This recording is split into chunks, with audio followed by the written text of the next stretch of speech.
Attention famille, voici un jeune qui est décédé au Cameroun. Mais quelques années plus tard, on le retrouve résident au Gabon avec une femme et plusieurs enfants. Histoire vraie. L'affaire se passe au Cameroun.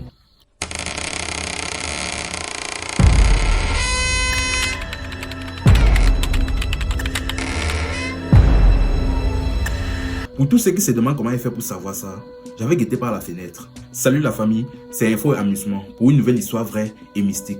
N'hésitez pas à liker et à vous abonner la famille. Et suivez cette histoire jusqu'à la fin. Comme on dit souvent, faites souvent très attention à qui vous vous mariez. Et bien évidemment, évitez d'épouser quelqu'un sans au moins connaître sa famille ou au moins un membre de sa famille. Enfin bref, voici le jeune en question. Ici on va l'appeler Dago. Ce qui se passe, c'est que Dago est né et a grandi au Cameroun, plus précisément à Kumba. Bon, il avait l'habitude d'aller dans le lac Kumba pour se laver ses vêtements, comme la plupart des habitants de la zone. Mais un jour, en y allant avec un de ses amis, quelque chose s'est passé et il s'est noyé dans le lac. Son corps, donc du moins, il est entré dans l'eau et on l'a plus revu. Son ami a commencé à le chercher et après un certain temps, il est finalement parti appeler la famille et quelques gars du quartier sont sortis. On a commencé à fouiller dans la rivière, on ne l'a pas trouvé. Là, on a donc conclu que le jeune était décédé.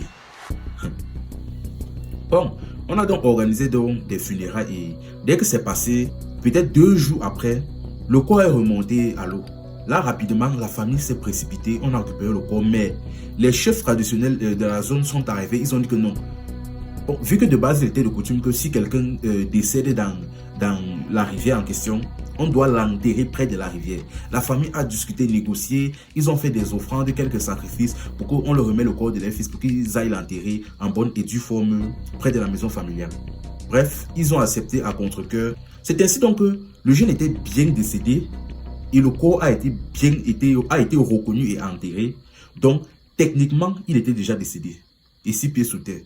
Mais ce qui se passe, c'est qu'au même moment, à l'instant, le jeune était en même temps là-bas au Gabon. Ne me demandez pas pourquoi, vous allez comprendre à la fin. Likez la vidéo la famille, cette histoire est vraiment troublante.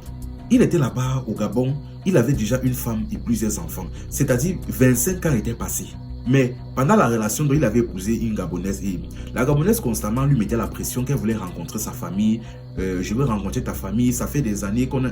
Ce qui me choque même déjà, c'est comment ça se fait même que tu épouses et tu te maries avec quelqu'un même sans connaître sa famille. Déjà, c'est pas normal. Mais bref, vous connaissez nos pays, sœurs. Elle a tellement insisté qu'un jour, finalement, il a cédé. Il a dit, ok, on va descendre au Cameroun, je vais te présenter à ma famille et les enfants pourront voir leurs grands-parents. Ils ont donc fixé dans un jour, ils ont programmé un voyage et ils ont pris l'avion. Ils sont arrivés à l'aéroport de Douala. Une fois là-bas, donc, après, ils ont pris plusieurs bus et taxis. Ils sont arrivés donc à Kumba. Ils sont montés sur un taxi. Ils ont commencé à se déplacer dans la zone du dernier lieu où ils habitaient. À un moment donné, ils sont arrêtés. Le taxi traversait tout près du lac en question où il était censé être décédé. Le lac Kumba. Il s'est arrêté là-bas. Il a demandé au taximan que bon, tu vas amener ma femme et mes enfants au lieu, à tel lieu. Pour l'instant, j'arrive. Il y a quelques amis que j'ai remarqués là-bas au lac. Donc, vous allez partir, je vais vous rejoindre après. Elle, il n'y a pas de problème. Le taximan a donc attesté et il a amené la femme vers la maison en question. Dès qu'ils sont arrivés, elle est descendue avec les enfants. Elle a frappé à la porte, elle est entrée. Elle a dit bonsoir beau-père, bonsoir belle-mère, ceci, cela. Elle dit qu'elle est la femme de leur fils. Le père est troublé. Il a regardé et dit mais qu'est-ce que tu racontes comme ça? Elle que oui, je sais que c'est troublant, mais je suis la femme de votre fils. C'est vrai que ça fait des années que nous sommes mariés et on ne se connaît pas. Elle dit que d'accord, je comprends, mais je n'ai qu'un seul fils et il est déjà décédé. Elle dit que mais comment ça? Elle dit que bon, d'ailleurs même voilà même mes enfants, vos petits-fils. Regardez même la ressemblance.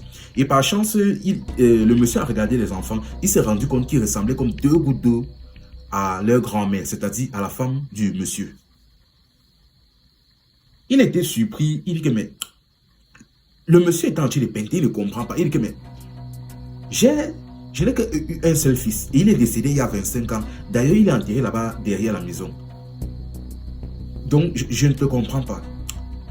Elle explique, elle dit que mais regardez les enfants. Elle regarde les enfants, se rendent compte que les enfants ressemblent presque comme 2 gouttes d'eau à leur grand-mère. Il regarde, il dit que mais ah. Là maintenant, finalement, il dit que attends-moi ici. Il s'en va, il commence à appeler les membres de la famille, les voisins et quelques prêtres. Les gars arrivent, la femme aussi reste comme ça là. La femme observe comme ça ses enfants. Elle se rend compte que minute, les gens ne font qu'entrer dans la maison. Minute, les gens ne font qu'entrer. Là, elle a l'impression que peut-être les gars veulent seulement l'organiser. Un peu, les gens entrent. Là, mais elle dit que c'est comment? Je suis venu vous montrer vos petits-enfants et vous ne faites qu'entrer de plus, vous avez même peur même de me toucher. Je ne comprends pas. Les gars l'ont regardé comme ça effrayé. Finalement, le prêtre a pris son courage à deux mains. Il a dit, ma fille, ce qui se passe, c'est que tu es tenté de dire que tu as épousé leur fils et tu as eu ces enfants-là.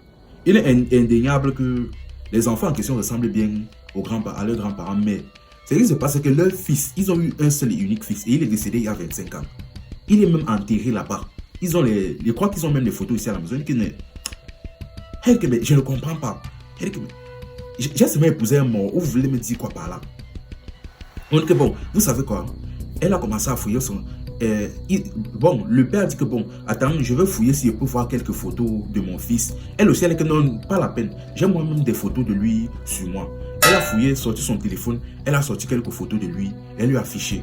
Le monsieur était horrifié. Il se rend compte que c'est bel et bien son fils. Le monsieur était choqué, les gars sont restés sur place. Que hey! Le monsieur finalement a tiré la main de la fille, l'a amené vers le tombeau derrière. Elle a vu le tombeau avec la photo et le nom. Elle s'est rendue compte que ça concordait, elle a commencé à crier, que hey! Donc j'ai épousé un mort. Hey, hey, hey, hey. La fille a failli devenir folle sur place. Finalement, vu que les prêtres étaient déjà présents, ils ont commencé à prier fatigué, pour que le jeune en question qui s'était arrêté au lac là rentre rapidement à la maison. Mais ils ont prié fatigué, il n'est jamais rentré. Finalement, ça a tellement dépassé, l'affaire a tellement dépassé le monsieur, c'est-à-dire le grand-père en question, que finalement, il est parti se confier au traditionnalisme. Il est parti voir un voyant, bon, pour bien comprendre la situation. Quand il est parti voir le voyant lui a expliqué que ce qui se passe, c'est que ton fils déjà en question, quand il était décédé là, il n'était pas mort de cause naturelle. Sa mort était mystique et non naturelle. Et ce qui se passe, c'est que quand il est mort là, en fait, on l'a vendu et quelqu'un l'a acheté. Mais tellement il était têtu, c'est-à-dire il ne voulait pas travailler, il avait le dos dur, il ne voulait pas travailler. Ceux qui l'ont acheté finalement l'ont chassé. Et vous, ayant perdu votre seul et unique fils, vous avez tellement pleuré que lui, il a décidé donc de vous faire un enfant là-bas au Gabon pour vous envoyer. Donc, sachez que où il est là, il ne peut plus rentrer. La dernière chose qu'il avait à faire là, c'est vous envoyer des petits-fils. Ça s'arrête là-bas. Il ne va plus jamais revenir. Il a considéré qu'il est bel et bien mort. Quand il a compris ça, il est rentré expliquer la situation à la famille et à la femme. Après quelques temps, la femme voulait rentrer au pays. Le monsieur a supplié. Le monsieur là-bas, c'était quelqu'un qui avait les moyens. Il a supplié à la fille de rester au pays avec les petits-enfants et consorts. Il a supplié. Finalement, elle a accepté. Elle est rentrée au Gabon, ramassé ses affaires. Et actuellement, elle vit au Cameroun avec ses enfants et sa belle famille. Franchement, la famille. Juste tout ce que... L'histoire là m'a glacé le sang. Tout ce que je peux dire, c'est avant d'épouser quelqu'un. Franchement. On n'épousait pas quelqu'un dans le vide. Donc, franchement, on n'épousait pas quelqu'un dans le vide. N'épousez pas quelqu'un sans connaître sa famille, c'est pas normal. N'épousez pas quelqu'un sans connaître ses origines. Je ne sais pas, ce n'est pas normal. Je ne sais pas comment c'est. En fait, vous faites ça même comment. Ce n'est même pas quelque chose dont on devrait même conseiller certaines personnes. Ça n'a même pas de sens. Tu épouses quelqu'un, tu ne connais ni son père, ni sa mère, ni où il vit, rien. Et c'est après 25 ans seulement que vous décidez, tu te décides finalement, après avoir fait plusieurs enfants avec lui, que tu te décides d'aller voir sa belle famille. Déjà, c'est absurde. Enfin bref, les deux est très bizarre la famille. Prions sans cesse. C'était Info et Amusement à la famille. Ici, on s'informe et on s'amuse.